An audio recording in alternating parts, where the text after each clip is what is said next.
Dieu n'est pas glorifié parce que vous le servez. Parce que même les démons font le service de la maison de Dieu. Judas n'était pas parmi les apôtres. Que dit Jésus sur Judas? C'est moi qui vous ai choisi, vous les 12. Mais pourtant, l'un d'entre vous est un démon. Donc les démons aussi font le service. Donc Dieu n'est pas glorifié parce que vous le servez. Il est glorifié parce que vous l'aimez. Aimer Dieu est la chose la plus complète que vous pouvez faire pour le royaume de Dieu. Parce qu'un cœur qui aime Dieu, c'est un cœur qui va aimer les autres. Un cœur qui aime Dieu, c'est un cœur qui sert Dieu fidèlement. Un cœur qui aime Dieu, c'est un cœur qui s'éloigne du mal. C'est ton cœur que Dieu regarde. On va aller dans le premier livre de Samuel, chapitre 16, pardon. Et nous allons lire à partir du verset 6. Lorsqu'ils entraient, il se dit en voyant Eliab, certainement loin de l'Éternel est là devant moi.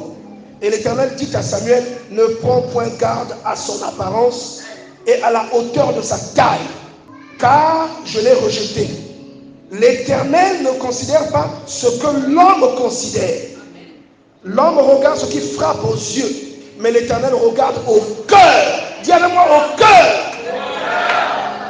Et c'est ce que Dieu aime, le cœur qui aime Dieu. On va aller dans le livre des psaumes. On va lire le psaume 51 à partir du verset 7. Il dit, voici, je suis né dans l'iniquité et ma mère m'a conçu dans le péché. Mais tu veux que la vérité soit au fond du cœur? Fais donc pénétrer la sagesse au-dedans de moi. Le cœur est la chose la plus importante aux yeux de Dieu en toi. C'est pourquoi la Bible dit, garde ton cœur plus que toute autre chose, car de lui, alléluia, le cœur, toujours le cœur. La Bible dit que c'est de l'abondance du cœur que la bouche. Pourquoi toujours le cœur? Le cœur, c'est le siège. Ton cœur, s'il appartient à Dieu, tu seras un serviteur fidèle, un serviteur juste et droit. Mais si ton cœur appartient à l'argent, aux biens matériels, aux femmes, tu seras un mauvais serviteur. Ton cœur doit appartenir à Dieu. Il dit, verset 18, si tu eusses voulu des sacrifices, c'est-à-dire tout ce qui est mécanique, tout ce qui est échange, tout ce qui est comme une dette que tu payes à Dieu. Il dit, si tu eusses voulu des sacrifices, je t'en aurais offert. Mais tu ne prends point plaisir aux holocaustes.